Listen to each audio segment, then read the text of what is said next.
Hello student, তোমাদেরকে আবার স্বাগত জানাই কুসুম নেট ক্লাসেসে। আজকে আমরা 2024 17ই ডিসেম্বর WB সেট এক্সামের ইতিহাস কোশ্চেনগুলো নিয়ে আলোচনা করছিলাম এবং আমরা পার্ট 1-এ 50টা কোশ্চেনের অ্যানালাইসিস দিয়েছি। সম্ভাব্য যে উত্তরগুলো মনে হয়েছে সেগুলো দেওয়া হয়েছে। তোমাদেরকে অনেক ধন্যবাদ সেগুলো দেখার জন্য এবং কমেন্ট করার জন্য। আমাদের ওয়েট করতে হবে যে ফাইনাল অ্যান্সার কি আসতে পারে। আর যেহেতু এটা খুব তাড়াতাড়ির মধ্যেই অ্যান্সারগুলো দেওয়ার চেষ্টা করা হয়েছে, তাতে ছোটোখাটো ভুলভ্রান্তি হতেই পারে। ঠিক আছে, তো তোমরা পরবর্তী 50টা প্রশ্ন দেখো, আশা করছি তোমাদের উপকার হবে এবং যথেষ্ট অ্যানালাইসিস করেই আমরা অ্যান্সারগুলো দেওয়ার চেষ্টা করছি। তো যে 51 যে কোশ্চেন, 51 নম্বর যে প্রশ্ন, 51 নম্বর প্রশ্নেতে আমাদের কি আছে? মাদুরা বিজয়াম রচনা কে করেছিলেন? তিরুমাল্লাবা দেবী, কৃষ্ণদেব রায়, গঙ্গা দেবী, সায়ন। এটার উত্তরটা হবে হচ্ছে অপশান সি, গঙ্গা দেবী। তাও আমরা যদি একটু এক্সপ্লেন করে নিই যে গঙ্গা দেবী কে ছিলেন। ঠিক আছে, গঙ্গা দেবী ছিলেন, আমরা জানি, বিজয়নগরের সাম্রাজ্যের যে প্রতিষ্ঠাতা হরিহর এবং বুক্কা প্রথমের যে একজন ছেলে ছিলেন বীর কুমার কম্পা। বীর কুমার কম্পার ওয়াইফ হচ্ছে গঙ্গা দেবী, মানে হচ্ছে বুক্কা প্রথমের পুত্রবধূ ছিলেন গঙ্গা দেবী। তো বীর কুমার কম্পা মাদুরা বিজয় করেছিলেন, সেই উদ্দেশ্যে গঙ্গা দেবী লিখেছিলেন মাদুরা বিজয়াম। ঠিক আছে, তো অপশান এটাও আমরা একটু এক্সপ্লেন করে নিতেই পারি। তিরুমাল্লাবা দেবী তিনি একজন লেখিকা, তিনিও একজন পোয়েট ছিলেন। তো উনি লিখেছিলেন যে অচ্যুত দেবরায় এবং বদম্বিকা দেবীকে নিয়ে, তার ওয়াইফকে নিয়ে একটা গ্রন্থ, যেটার নাম হচ্ছে বদম্বিকা পরিণয়। ঠিক আছে, এটার উত্তর কি হতো যদি কোনো সময় মেলাতে দেয়, তো সেটা হবে বদম্বিকা পরিণয়। ঠিক আছে, কৃষ্ণদেব রায় আমরা জানি তুলুপ বংশের সবথেকে শ্রেষ্ঠ রাজা হচ্ছে কৃষ্ণদেব রায়। কৃষ্ণদেব রায়ের দুটো গ্রন্থ আমাদেরকে জানতে হয়, মোটামুটি সবাই মোটামুটি জানি। আমুক্ত মাল্যদা, যেটা তেলেগু ভাষায় একটা কাব্য রচনা করেছিলেন। ঠিক আছে, আর তিনি একটা সংস্কৃত ভাষায় একটা নাটক রচনা করেছিলেন, যেটা হলো জাম্যবতী কল্যাণাম। এছাড়াও তিনি উষা পরিণয়, আরও অন্যান্য গ্রন্থ তিনি রচনা করেছেন কৃষ্ণদেব রায়। এবং চতুর্থ অপশানে যেটা আছে সেটা হচ্ছে সায়ন। সায়ন কে ছিলেন? ইনিও বিজয়নগর সাম্রাজ্যে অবস্থানকালীন একজন দিগ্গজ পণ্ডিত।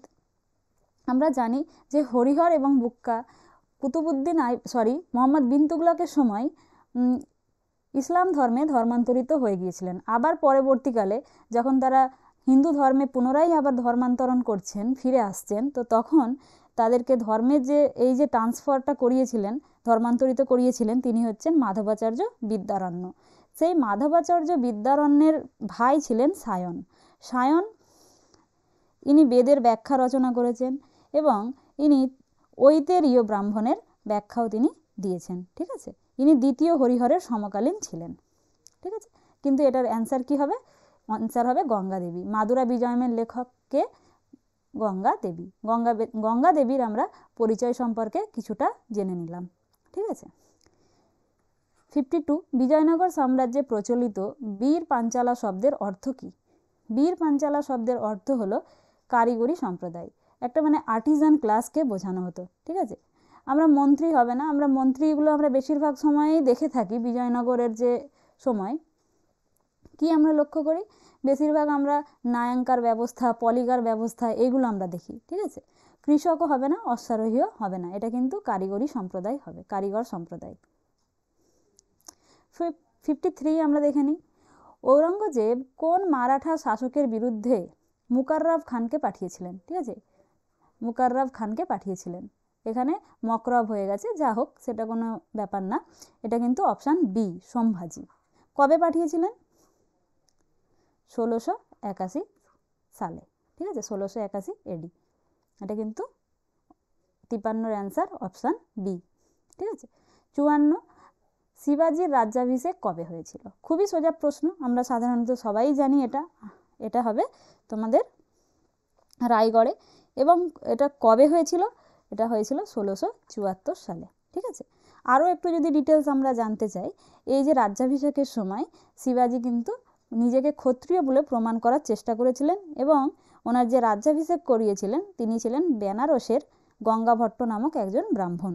ঠিক আছে, শিবাজি মানে ভোসলে বংশের ছিলেন, এগুলো তোমরা বেসিকগুলো জানো।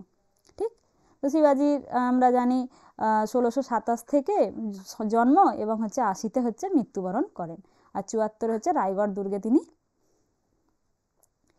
রাজ্যাভিষেক করেছিলেন। ঠিক আছে, এখানে দেখো পুনাতে তো ওনার রাজধানী ছিল। কঙ্কন অধিকার কবে করেছিলেন শিবাজি? কঙ্কন অধিকার করেছিলেন 1657 সালে। ঠিক আছে, বিজাপুর অধিকার কবে করেছিলেন? বিজাপুর অধিকার করেছিলেন ঠিক তার 2 বছর পরে, মানে হচ্ছে 59-এ। এই গল্পটা অনেকেই জেনে থাকবে যে বিজাপুর অধিকার করতে গিয়ে তিনি বিজাপুরের যে মানে পাঠানো হয়েছিল সেনাপতি আবদুল্লাহ ভাটারি, যাকে আফজল খাঁ বলা হয়, তাকে তিনি বাঘ নখ দিয়ে হত্যা করেছিলেন। ঠিক আছে, কিন্তু এটার উত্তর কি হবে? Option D. পরবর্তীটা দেখে নিই আমরা। 55-এ বলছে মাকফি ছদ্মনাম কে নিয়েছিলেন? ঠিক আছে, গুনা বেগম, জেবুন নিসা, খালা বেগম, জিনা বেগম। প্রথমত তো এই গুনা বেগম কোনো আমরা ক্যারেক্টার আমরা পাইনি আপাতত, খালা বেগমও পাইনি। ঠিক আছে, জিনা বেগমও আমি তো পাইনি, জিনাতুন নিসা এরকম হলেও হতে পারে, কিন্তু জিনা এরকম কিন্তু পাইনি। এখানে একটাই নাম মানে যেটা হচ্ছে জেবুন নিসা। জেবুন নিসা কে ছিলেন?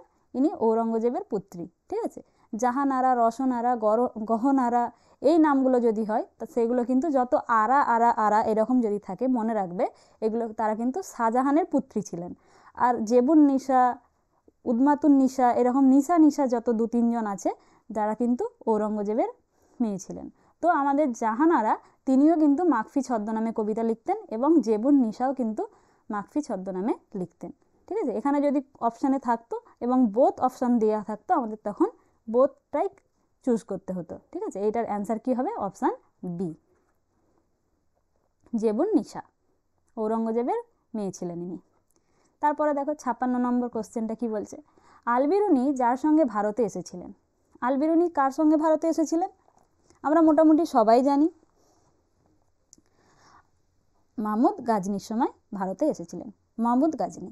ঠিক আছে, তো আলবিরুনির যে জন্ম হয়েছিল আমরা জানি যে মানে আলবিরুনি সম্পর্কে সাধারণত অনেকবারই প্রশ্ন দেয়। ইনি খিবা প্রদেশে জন্মগ্রহণ করেছিলেন। ঠিক আছে, তো আলবিরুনির যে গ্রন্থ তহকিক হিন্দ সেটা 80টা অধ্যায়ে মানে বিভক্ত ছিল। ঠিক আছে, উনি জ্যোতির্বিদ্যা তারপরে তোমার সংস্কৃত শিখেছিলেন। প্রায় 10 বছর উনি ভারতে ছিলেন, বেনারসে তিনি সংস্কৃত শিখেছিলেন, জ্যোতির্বিদ্যা শিখেছিলেন। এগুলো কিন্তু আলবিরুনি সম্পর্কে বেসিক কনসেপ্ট। আচ্ছা, এবার মেন যেটা জিনিস যে ইনি কবে এসেছিলেন। ঠিক আছে, এটা হবে 1018 থেকে 19 খ্রিস্টাব্দে তিনি ভারতে এসেছিলেন। কিন্তু তিনি যে গ্রন্থটা লিখেছিলেন সেই গ্রন্থটা কবে রচনা করেছিলেন? 1030। ঠিক আছে, এই সময় আলবিরুনি এই গ্রন্থটা লিখেছিলেন। আর আলবিরুনিকে কিন্তু আমরা ইন্দোলজিস্টও বলি। ঠিক আছে, ইন্দোলজিস্ট, ফার্স্ট ইন্দোলজিস্ট। ঠিক আছে, আর আলবিরুনির যে গ্রন্থটা তোমার কিতাবুল হিন্দ, সেই গ্রন্থটাকে ইংলিশে মানে অনুবাদ করেছিলেন এডওয়ার্ড সাচাও। ঠিক আছে, আর হিন্দিতে অনুবাদ করেছিলেন রজনীকান্ত শর্মা। এগুলো হচ্ছে বেসিক কনসেপ্ট। আর মাহমুদ গাজনির সময় অবশ্যই তিনি এসেছিলেন, এটা তো সালটাও আমি বলে দিলাম, তো কোনো প্রবলেম নেই। আর 80টা অধ্যায়ে বিভক্ত ছিল। মোহাম্মদ বিন কাসিম আমরা জানি 712 খ্রিস্টাব্দে সিন্ধু আক্রমণ করেছিলেন। আর মোহাম্মদ ঘড়িকেও আমরা জানি, মোহাম্মদ ঘড়ি 1175-এ আক্রমণ মনে হয় প্রথমবার করেছিলেন। আর তৈমুর লংকেও আমরা কিন্তু জানি 1398 খ্রিস্টাব্দে। ঠিক আছে, ভারত আক্রমণ করেছিলেন। এগুলো আমাদের একটু বেসিক কনসেপ্ট জানা হয়ে গেল। এর প্রথম উত্তরটা কি হবে? Option A. ঠিক, 57 নম্বর প্রশ্নটা দেখা যাক। দিল্লিতে কিলা ই কুহানা মসজিদ কে গড়ে তুলেছিলেন? এটার উত্তর হবে শের শাহ, অপশান ডি। ঠিক আছে, এই প্রসঙ্গে একটুখানি বলাই যেতে পারে। আমরা জানি যে 1533 খ্রিস্টাব্দে হুমায়ুন দিনপানহা নগর বসিয়েছিলেন। ঠিক আছে, মানে দিনপানহা নগর স্থাপনা করেছিলেন। সেই দিনপানহা নগর স্থাপনা করলেও পরবর্তীকালে যখন হুমায়ুন বক্সারের যুদ্ধ বা চৌসার যুদ্ধে যখন হেরে যান, তখন শেরশাহ কিন্তু এই দিনপানা নগরটাকে ভেঙে কিলাই মানে ওখানে তোমার শেরগড় নগর তৈরি করেন। শেরগড় নগরে তিনি কিন্তু এই কিলা ই কুহানা মসজিদটা তৈরি করেছিলেন। তাহলে এটার উত্তর কি হবে? শেরশাহ। শেরশাহ সম্পর্কে আমরা কিন্তু জানি। ঠিক আছে। এনার সময়কাল 1540 থেকে 45 পর্যন্ত। কিন্তু পুরো যদি মানে আফগান বংশ যেটা ছিল, দ্বিতীয় আফগান বংশ, সেটা কিন্তু 1540 থেকে 55 পর্যন্ত কন্টিনিউ হয়েছিল। তারপরে আমরা জানি 1555 খ্রিস্টাব্দে হুমায়ুন আবার ফিরে আসবেন সিরহিন্দ এবং মাছিপাড়ার যুদ্ধে পরাজিত করে, মানে শেরশাহর যে উত্তরাধিকারী ছিলেন তাকে পরাজিত করে আবার মুঘলের রাজগদি ফিরে পাবেন। ঠিক আছে। এবার আমরা যেটা যাব 58-এর কোশ্চেন, যে সৈন্যবাহিনীতে অশ্ব চিহ্নিতকরণ এবং সৈন্যদের বর্ণনামূলক সূচির প্রবর্তন করেন তিনি কে? তিনি হলেন আলাউদ্দিন খলজি। এটা খুবই বেসিক, তাই জন্য আমি আর এই ডিটেলসে যাচ্ছি না। আর এখন যদি এই চারজনকে ডিসকাস করতে যাই তাহলে চারটের মানে কেন 8টা হয়তো ক্লাস নিতে হবে। ঠিক আছে, এই 4টে সুলতানকে ডিসকাস করতে গেলে। তো এটার উত্তর কিন্তু বি। তারপরে বলছে কোন সুলতান তাম্রমুদ্রা প্রচলন করেন? এটা তো এমন একটা প্রশ্ন মানে যার কোনো হাতা মাথা নেই, এরকম হাত পা নেই। কারণ আমরা জানি যে তাম্রমুদ্রা কিন্তু আমাদের এনসেন্ট থেকেই চলছে, যেহেতু এখানে সুলতান বলে দিয়েছে এবং এই 4টে অপশানের মধ্যেই আমাদের দেখতে হবে। কিন্তু আমরা এটাও জানি যে ইলতুৎমিশ কিন্তু রৌপ্য মুদ্রা, টঙ্কা এবং তাম্রমুদ্রা জিতল প্রবর্তন করেছিলেন। ঠিক আছে, ইলতুৎমিশ কিন্তু আবার অপশানে নেই। তাহলে এখানে কোন উত্তরটা হবে? এখানে কিন্তু ফিরোজ শাহ তুগলক হবে। কারণ ফিরোজ শাহ তুগলকের যে মুদ্রাগুলো ছিল সেখানে আমরা খলিফার নাম দেখতে পারবো এবং ওনার যে মুদ্রা, তামার মুদ্রার মধ্যে আমরা মানে আন্দ্রা, বিক, জিতল এই রকম ধরনের মুদ্রা উনি কিন্তু তৈরি করেছিলেন। ঠিক আছে। আর মোহাম্মদ বিন তুগলক তো টোকেন কারেন্সি প্রচলন করেছিলেন। উনি যে 5টা ইনিশিয়েটিভ নিয়েছিলেন যেগুলো মানে সবগুলোই ফেলিয়ার হয়ে যায়, তো সেখানে কিন্তু আমরা দেখব উত্তর ফিরোজ শাহ তুগলক হবে। 60-এরটা দেখো, দিল্লির কোন সুলতান দরবারে ফার্সি আদব কায়দা চালু করেন? এটা হবে গিয়াসউদ্দিন বলবান। গিয়াসউদ্দিন বলবান পাইবস, সিজদা এই যে প্রথাগুলো প্রচলন করেছিলেন, নওরোজ, এগুলো কিন্তু সব ফার্সি আদব কায়দা। ঠিক আছে, ইরানিয়ানদের থেকে ইনফ্লুয়েন্স হয়েছিলেন। কিন্তু আমরা আরেকটা একটু জেনে নেব, ইলতুৎমিশও কিন্তু ফার্সির মানে আদব কায়দা কিছুটা গ্রহণ করেছিলেন এবং সেক্ষেত্রে তিনি তার পুত্রদের শিক্ষা দেওয়ার জন্য পার্সিয়ান থেকে 2টো গ্রন্থ আনিয়েছিলেন। এরকম একটা প্রশ্নও কিন্তু আমরা নেট পরীক্ষায় পেয়েছি। ঠিক আছে, নেটে আমরা দেখেছি প্রিভিয়াস ইয়ার্সে এরকম একটা প্রশ্ন এসেছে, সেক্ষেত্রে ইলতুৎমিশ। কিন্তু এটা দরবারে ফার্সি আদব কায়দা এক্স্যাক্টলি বলে দিয়েছে, কোনো বই বা গ্রন্থ আনয়নের কথা বলা হচ্ছে না, সেক্ষেত্রে কিন্তু গিয়াসউদ্দিন বলবান। Sure answer D.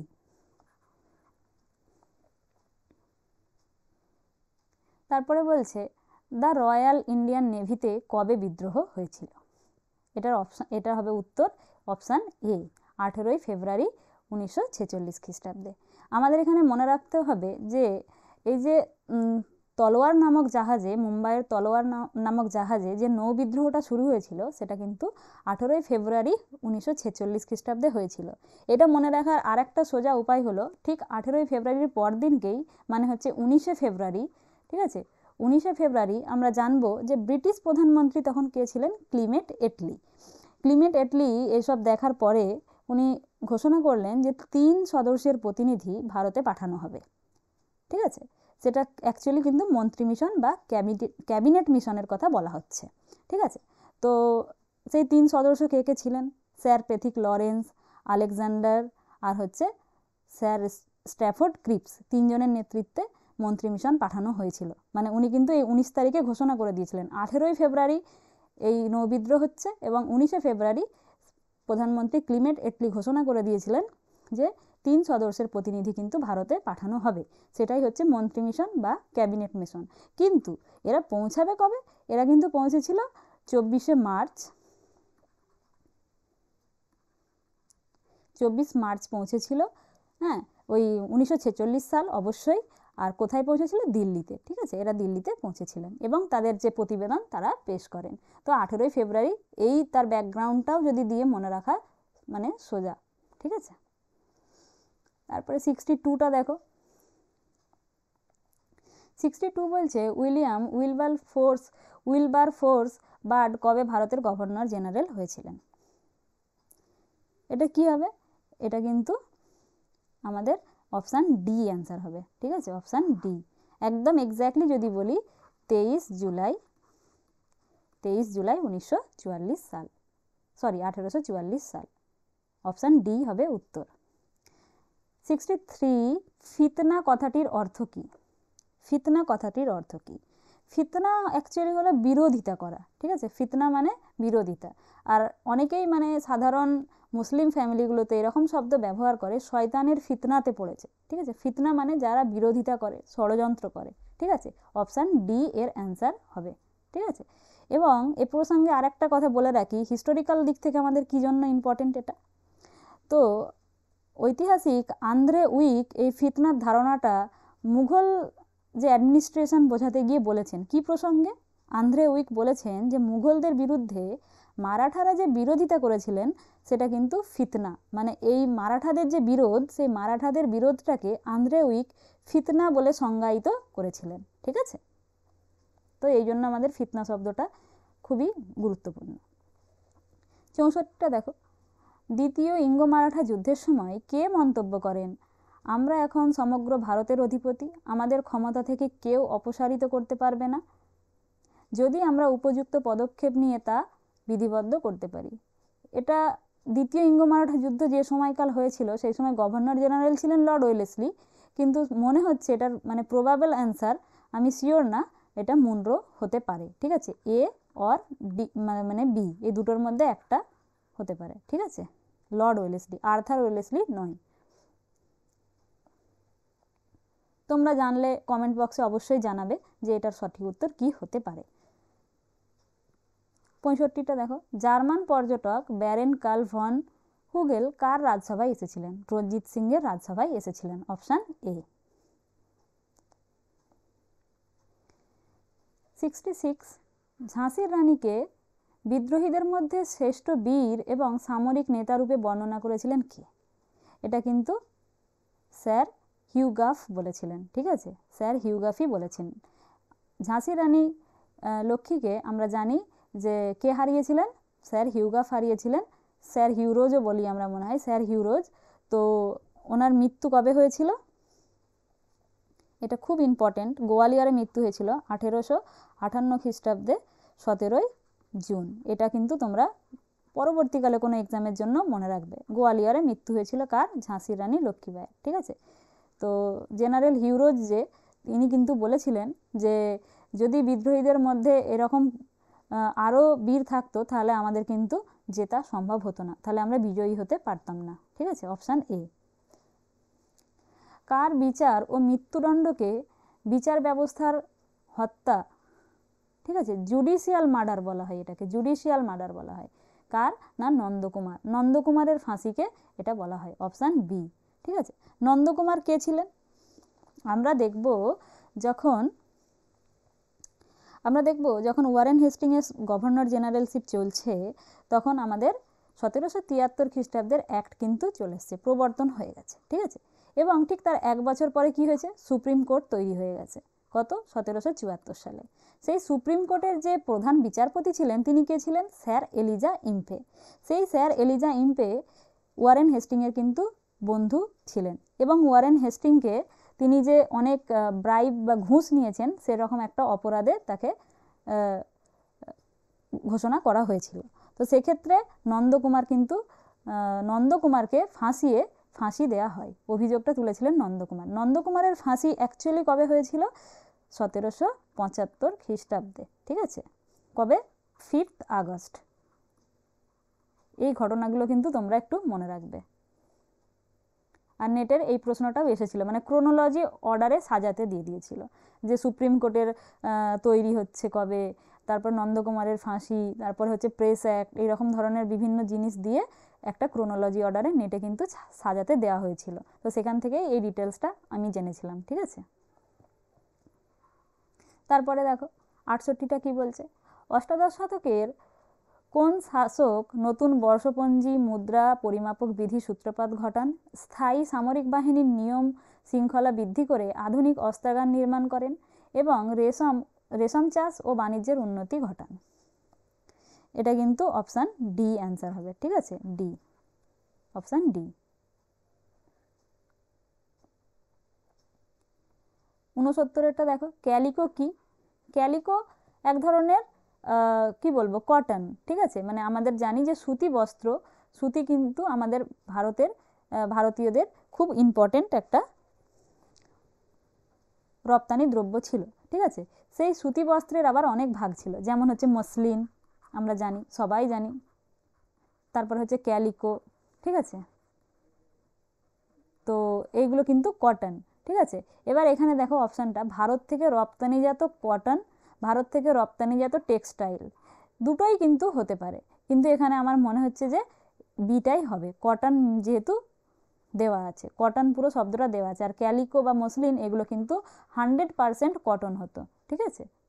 এই জন্য কটনটাই হবে, মানে অপশান বি হচ্ছে সঠিক উত্তর। কোন বছরে Indian institute of science Bangalore প্রতিষ্ঠিত হয়েছিল? এটা হচ্ছে 1909 খ্রিস্টাব্দে, ঠিক আছে, অপশান এ। এর কোনো ব্যাখ্যা আর নেই, আমাদেরকে এইভাবেই জানতে হবে। 1909, আমরা যদি সালটা আরও অন্যান্যভাবে মনে রাখতে চাই, সেটা আমরা জানি যে মরলে মিন্টো রিফর্মস এখানে আসছে। 1912 সালে কি হচ্ছে, দিল্লি থেকে রাজধানী মানে স্থানান্তর, বঙ্গভঙ্গ রদ। 1911 খ্রিস্টাব্দে মানে ওই আমাদের দেখব যে বিভিন্ন 1911 খ্রিস্টাব্দে জনগণ মন গান রবীন্দ্রনাথ ঠাকুর গেয়েছিলেন, ঠিক আছে। 1910 সালে সেরকম ইম্পর্টেন্ট কোনো ঘটনা আপাতত আমার মনে পড়ছে না, তো এই সালগুলো আমরা কিন্তু দেখতে পারি। নেক্সট কোশ্চেন দেখো, 71, দেরাদুনে the Imperial Forest Research Institution কবে খোলা হয়েছিল? এটা কি হবে উত্তর? এটা কিন্তু 1906। ওই বঙ্গভঙ্গ বিরোধী যে আন্দোলন, সেই সমসাময়িকগুলোই এগুলো হচ্ছে, অনেক ইনস্টিটিউশন কিন্তু খোলা হয়েছে তখন, ঠিক আছে। 72 অ্যান্সারটা কি হবে? বিমা কোম্পানির জাতীয়করণ কবে হয়েছিল? এটা কিন্তু অপশান এটারও বি হবে, ঠিক আছে, 19 জানুয়ারি 1956 খ্রিস্টাব্দে।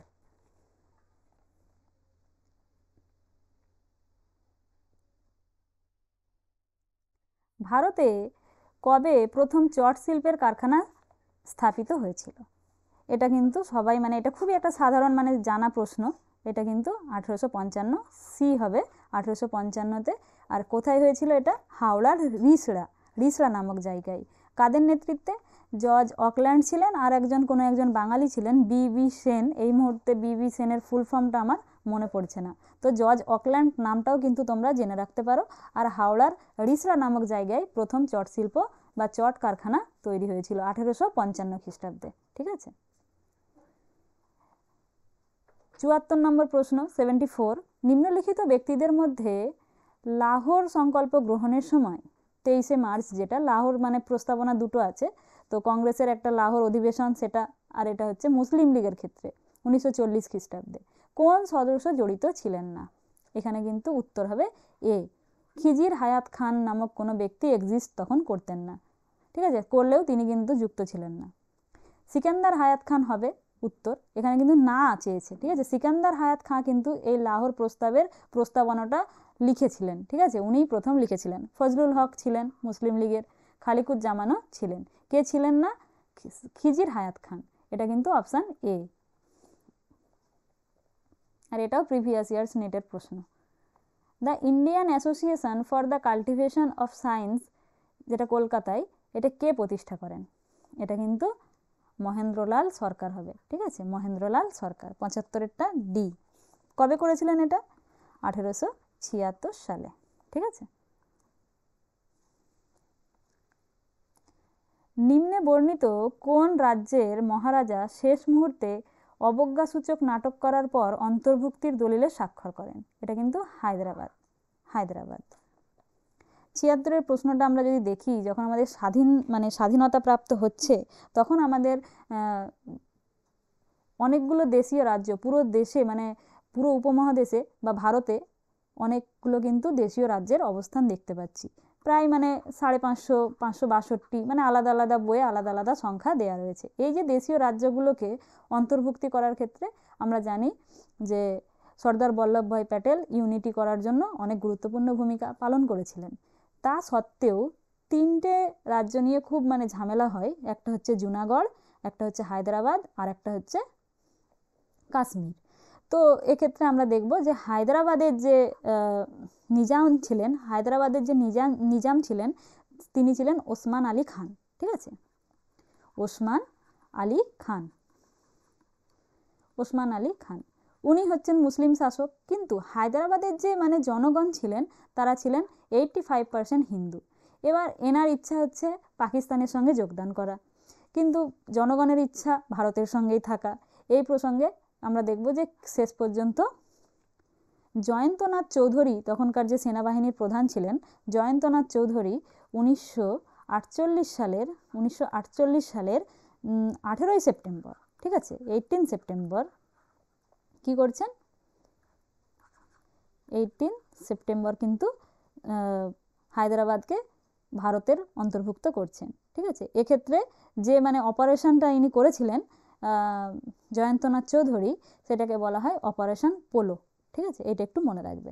এবার এ প্রসঙ্গে আমি যেহেতু বললাম, নেক্সট ওগুলোও বলে দেওয়া যায় যে জুনাগড়ের তখন শাসক কে ছিলেন, দেওয়ান শাহ নওজান ভুট্টো, যিনি কিন্তু জানুয়ারি, যদি কোনো সময় ক্রোনোলজি দেয়, জানুয়ারিতে 1949 সালে ভারতভুক্তি এতে সিগনেচার করেন। আর কাশ্মীর নিয়ে সমস্যা সবাই জানো, কাশ্মীরের তখন তৎকালীন যে শাসক ছিলেন হরি সিংহ।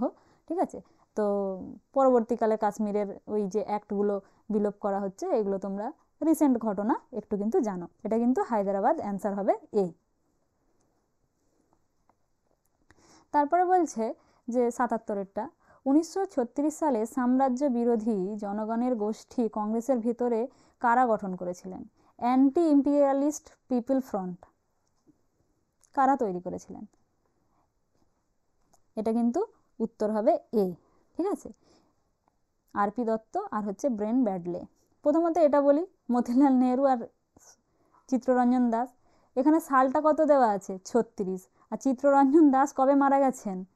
1925 খ্রিস্টাব্দে উনি কিন্তু কাশ্মীরে মারা গেছেন। মতিলাল নেহরু আর মতিলাল নেহরু না, চিত্তরঞ্জন দাস কিন্তু মারা গিয়েছিলেন। ঠিক আছে, দেশবন্ধু চিত্তরঞ্জন দাস। আর এনারা দুজন মিলে আমরা জানি যে ওই স্বরাজ্য দল গঠন করেছিলেন 1923 খ্রিস্টাব্দে। তো এই অপশানটা তো হবেই না, সি তো হবে না। ঠিক আছে, আচ্ছা এবার বলি ফিলিপ স্প্র্যাট আর এও হিউম কে ছিলেন? আচ্ছা, ফিলিপ স্প্র্যাটকে হয়তো অনেকে নাও জানতে পারে, কিন্তু এও হিউমকে তো অনেকেই জানে না। ইনি কংগ্রেসের প্রতিষ্ঠা করেছিলেন কবে? 1885 থেকে মোটামুটি মৃত্যু পর্যন্ত মনে হয় 1902 বা 3 সামথিং, এই ডেটটা আমার মনে নেই ওনার কবে মৃত্যু। তো এতদিন পর্যন্ত উনি কিন্তু কংগ্রেসের সচিব ছিলেন। ঠিক আছে, এটা অন্তত মনে রাখো। তো হিউমের সময়কাল আর এটার সঙ্গে কোনো ম্যাচ করছে না। আর ফিলিপ স্প্র্যাট কে ছিলেন? ফিলিপ স্প্র্যাট হচ্ছে, দেখো কত মানে মিক্স করে দিয়েছে।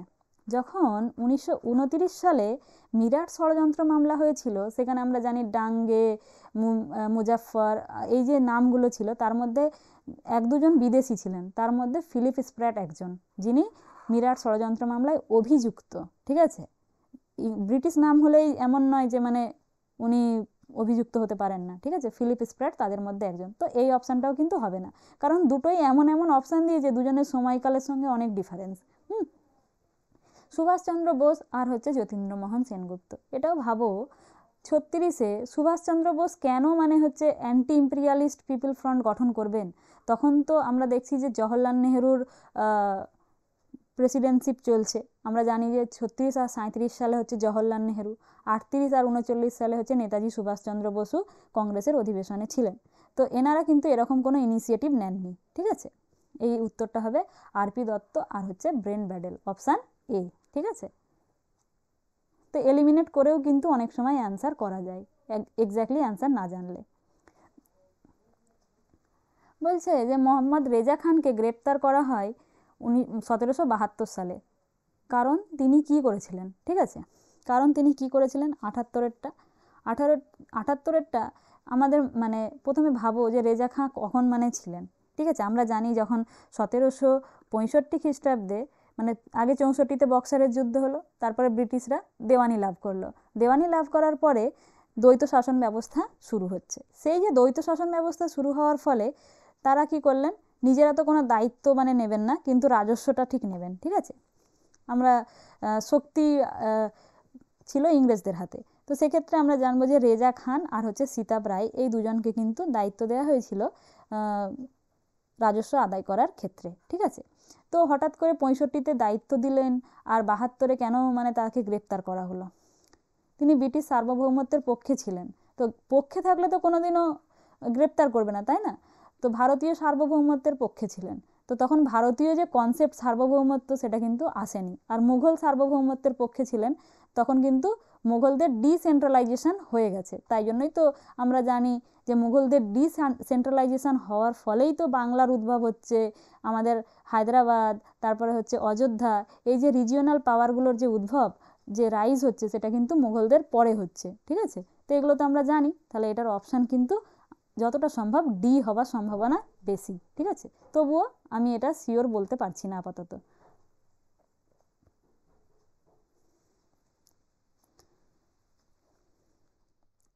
ঊনআশিটা দেখো, ভারতের কোন আইনে প্রথম তপশিলিভুক্ত জাতির উল্লেখ পাওয়া যায়? এটা তো ভারত শাসন আইন, আর তো কোনো দিকে তাকানোর দরকার নেই। আমরা জানি যে তপশিলি যে শিডিউল্ড কাস্টদের কথাটা বলা হচ্ছে সেটা কিন্তু 1935 খ্রিস্টাব্দে। বি.আর. আম্বেদকর তখন এগুলো নিয়ে অনেক আন্দোলন করে নিয়েছেন এবং গান্ধীজি তখন হরিজনদেরকে নিয়ে অনেক চিন্তাভাবনাও শুরু করে দিয়েছেন। ঠিক আছে, আর এই যে 1909-এর যে অ্যাক্ট, এখানে আমরা জানি মুসলিমদের সেপারেট ইলেকটোরেট দেওয়া হচ্ছে। ঠিক আছে, আর 1919-এ যে মন্টেগু চেমসফোর্ড আইন, এটা তো মরলে মিন্টো, তারপরের যে মন্টেগু চেমসফোর্ড, এখানে আমরা জানবো যে অ্যাংলো ইন্ডিয়ান, শিখ, তাদেরকেও সেপারেট ইলেকটোরেট দেওয়া হচ্ছে এবং শিডিউল কাস্টদের কিন্তু 1935 খ্রিস্টাব্দে দেওয়া হচ্ছে। ঠিক আছে, আর প্রজাতান্ত্রিক ভারতের সংবিধান যখন কনস্টিটিউয়েন্ট অ্যাসেম্বলি তৈরি হবে, এটা অনেক পরে, ভারতের স্বাধীনতার পরে। ঠিক আছে, তো এটার উত্তর কি হবে? Option C. Option C. Ahmedabad সুতিবস্ত্র শ্রমিক সংগঠন কে প্রতিষ্ঠা করেন? আমেদাবাদ নিয়ে যে গান্ধীজি আন্দোলন করেছিলেন, এ কথা মানে প্রায় সকলেরই জানা। ঠিক আছে, আমরা জানি যে গান্ধীজি যখন ভারতে ফিরে আসছেন প্রথম বিশ্বযুদ্ধের সময়, তারপরে 1915 খ্রিস্টাব্দে যখন তিনি ফিরে আসছেন, ফিরে আসার পরে উনি কিন্তু প্রথমেই কী করলেন, 16-তে একটা সবরমতী আশ্রম করলেন 1916-তে। তারপরেই উনি চম্পারণ, খেড়া আর আমেদাবাদ 3টে আন্দোলনে অংশগ্রহণ করেছিলেন, তার মধ্যে একটা হচ্ছে আমেদাবাদ। ঠিক আছে, আমেদাবাদের যে সুতা কলের যে মালিক ছিলেন, তার নাম হচ্ছে মৃদুলা সারাভাই, এবং মৃদুলা সারাভাইয়ের কন্যা, তার নাম হচ্ছে তানসুইয়া বেহেন। তানসুইয়া বেহেন কিন্তু আবার এই শ্রমিকদের পক্ষে ছিলেন, এটা কিন্তু মনে রাখবে। ঠিক আছে, এই যে সংগঠনটা কিন্তু গান্ধীজি তৈরি করেছিলেন, মৃদুলা সারাভাইয়ের যে কি বলবো শিল্প, সেখানে কিন্তু শ্রমিকরা আন্দোলন করেছিল, কারণ প্রথম বিশ্বযুদ্ধ জনিত কারণে দ্রব্যমূল্যের বৃদ্ধি চরম হয়েছিল। ঠিক আছে, সেখানে শ্রমিকরা কিন্তু 50% মজুরি বৃদ্ধি দাবি করেন, এবং অন্যদিকে আমরা দেখব যে মালিক পক্ষ, তারা কিন্তু মোটেও এটাতে রাজি হতে চাইছিলেন না। পরবর্তীকালে গান্ধীজি আন্দোলনের নেতৃত্ব দেন এবং শেষ পর্যন্ত 35% মজুরি বৃদ্ধিতে বাধ্য করা হয়। ঠিক আছে, এটাই হচ্ছে আমেদাবাদ সুতিবস্ত্র শ্রমিক সংগঠন। আমেদাবাদ টেক্সটাইল লেবার অ্যাসোসিয়েশন তৈরি করা হচ্ছে গান্ধীজির নেতৃত্বে। তাহলে উত্তর কি হবে? এম.কে. গান্ধী। 81টা দেখো, লিপি উৎকীর্ণ বিদ্যা কিসের উপর নির্ভর করে?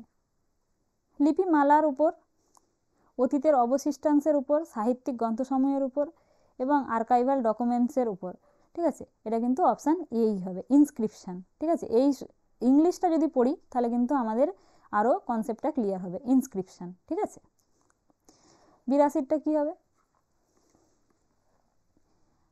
মুদ্রাবিদ্যায় লেজেন্ড কথাটির অর্থ কী? লেজেন্ড কিন্তু কী হবে? Option D. মুদ্রায় যে বিভিন্ন শব্দগুলো উল্লেখ করা থাকে, অবজার্ভ বা রিজার্ভ, মুখ্য দিক বা গৌণ দিক যদি মুদ্রায়, তাতে যে বিভিন্ন শব্দ, সাল, তারিখ, কোনো দেবদেবীর নাম, যে চিহ্ন, সিম্বলগুলো যেগুলো থাকে, সেগুলোকে কিন্তু নিউমিসমেটিকের যে ভাষা, তাতে কিন্তু বলা হয় লেজেন্ড। এর মাধ্যমে অনেক মানে নতুন তথ্য পাওয়া যায় এবং বিভিন্ন